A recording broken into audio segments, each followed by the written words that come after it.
আচ্ছা, ধরুন আপনার চোখের সামনে কোনো অপরাধ ঘটছে, অথবা আপনি জানতে পারলেন যে একটা বড় অপরাধের পরিকল্পনা চলছে, তখন কি করবেন? আইন কিন্তু একজন সাধারণ নাগরিক হিসেবে আমাদের ওপরও কিছু দায়িত্ব দিয়েছে। তো আজকের এই আলোচনায় আমরা ঠিক সেই আইনি কর্তব্যগুলো নিয়েই কথা বলবো। চলুন শুরু করা যাক। আইন শৃঙ্খলা বজায় রাখাটা কিন্তু কোনো একতরফা ব্যাপার না। মানে এটা শুধু পুলিশ বা ম্যাজিস্ট্রেটের কাজ নয়। আইন এটাকে দেখে একটা পার্টনারশিপ হিসেবে, অর্থাৎ নাগরিক আর আইন প্রয়োগকারী সংস্থা দুজন মিলেই সমাজকে নিরাপদ রাখবে। এটা একটা টিম ওয়ার্কের মতো। তো নাগরিক হিসেবে আমাদের কর্তব্যের প্রথম ধাপটা কি? সেটা হলো দরকার পড়লে কর্তৃপক্ষকে সরাসরি সাহায্য করা। হ্যাঁ, ঠিকই শুনছেন। আমাদের দেশের আইন অনুযায়ী কিছু বিশেষ পরিস্থিতিতে কিন্তু একজন ম্যাজিস্ট্রেট বা পুলিশ অফিসারকে সাহায্য করাটা আমাদের জন্য একদম বাধ্যতামূলক। এখন মনে প্রশ্ন আসতেই পারে, আচ্ছা, ঠিক কখন বা কী ধরনের সাহায্য চাওয়া হতে পারে? ফৌজদারি কার্যবিধির ৪২ ধারা কিন্তু বিষয়টাকে বেশ পরিষ্কার করে দিয়েছে। মূলত দুটো ক্ষেত্রে সাহায্য করার দরকার হতে পারে।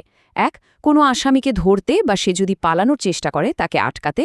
আর দুই, কোথাও যদি শান্তিভঙ্গের মতো পরিস্থিতি তৈরি হয় সেটা থামাতে, অথবা ধরুন সরকারি সম্পত্তি যেমন রেল লাইন বা টেলিগ্রাফ লাইন কেউ নষ্ট করার চেষ্টা করলে সেটা রক্ষা করতে। বিষয়টা যে কতটা সিরিয়াস তা একটা আদালতের রায় দেখলেই বোঝা যায়। একটা কেসে আদালত পরিষ্কার বলে দিয়েছেন, যদি কোনো ধরা পড়া আসামি পালানোর চেষ্টা করে তখন একজন পুলিশ অফিসার সাধারণ মানুষের কাছে সাহায্য চাইতেই পারেন। আর সেই সাহায্য করাটা তখন একজন নাগরিকের আইনি কর্তব্য হয়ে দাঁড়ায়। আচ্ছা, এটা তো গেল সরাসরি সাহায্য করার কথা। এবার আসি আমাদের দ্বিতীয় বড় কর্তব্যের দিকে। সবসময় যে আপনাকে শারীরিকভাবে সাহায্য করতে হবে তা কিন্তু নয়। অনেক সময় সঠিক তথ্য দেয়াটা তার চেয়েও অনেক বেশি জরুরি। আর আইনের চোখে এটাও একটা বিরাট দায়িত্ব। চলুন দেখি কখন তথ্য দেয়াটা আমাদের জন্য বাধ্যতামূলক। এই ব্যাপারে ফৌজদারি কার্যবিধির ৪৪ ধারা একদম স্পষ্ট। সেখানে বলা আছে, যদি কোনো নাগরিক নির্দিষ্ট কিছু সিরিয়াস ক্রাইমের প্ল্যান বা সেটা ঘটার ব্যাপারে জানতে পারেন, তাহলে কিন্তু সেই তথ্য লুকিয়ে রাখা যাবে না। কোনো যুক্তিসঙ্গত কারণ ছাড়া তথ্য গোপন করলে চলবে না। তাকে অবশ্যই সবচেয়ে কাছের ম্যাজিস্ট্রেট বা পুলিশ অফিসারকে জানাতেই হবে। এখন প্রশ্ন হল, কোন ধরনের অপরাধের কথা বলা হচ্ছে? দেশের বিরুদ্ধে অপরাধ, যেমন ধরুন রাষ্ট্রদ্রোহিতা। তারপর আছে খুব গুরুতর অপরাধ, যেমন খুন বা ডাকাতি। আবার দাঙ্গা বা সরকারি সম্পত্তি নষ্ট করার মতো ঘটনাও এর মধ্যে পড়ে। আর একটা ইন্টারেস্টিং ব্যাপার হলো, অপরাধের পরিকল্পনাটা যদি দেশের বাইরেও হয় কিন্তু সেটার বিচার বাংলাদেশে হতে পারে, তাহলেও কিন্তু সেই তথ্য জানানোর দায়িত্ব আমাদের ওপর বর্তায়। এই তালিকায় সবার আগে যার কথা আসে তিনি হলেন গ্রাম প্রধান বা ভিলেজ হেড। গ্রামের প্রশাসনিক প্রধান হিসাবে এলাকার আইন শৃঙ্খলার ওপর নজর রাখাটা তো তার একটা বড় দায়িত্ব। এরপরই আছেন জমির মালিক বা যারা জমি দখল করে রেখেছেন তারা, এমনকি তাদের এজেন্টরাও।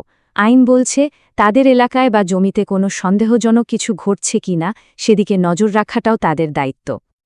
আর অবশ্যই গ্রামের চৌকিদার বা ভিলেজ পুলিশ, এদের তো এটা পেশাগত দায়িত্বই, তাই না? এলাকার শান্তি বজায় রাখা আর যে কোনো অপরাধের খবর সঙ্গে সঙ্গে ওপর মহলে জানানো। তো এই বিশেষ ব্যক্তিদের ঠিক কি খবর রাখতে হবে? ৪৫ ধারা অনুযায়ী বলতে পারেন এরা হলেন এলাকায় কর্তৃপক্ষের চোখ আর কান।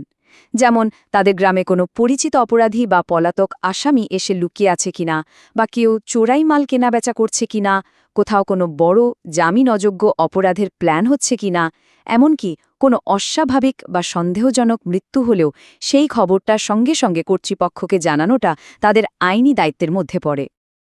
কিন্তু এখানে একটা খুবই জরুরি বিষয় আছে যেটা আমাদের সবাইকে বুঝতে হবে। আইন আমাদের দায়িত্ব দিয়েছে এটা ঠিক, কিন্তু তার মানে এই না যে কর্তৃপক্ষ যা খুশি তাই চাইতে পারে। পুলিশ বা ম্যাজিস্ট্রেট যে সাহায্যটা চাইবেন সেটা অবশ্যই যুক্তিসঙ্গত বা রিজনেবল হতে হবে। এই ব্যাপারটা একটা তুলনা দিয়ে খুব ভালোভাবে বোঝা যায়।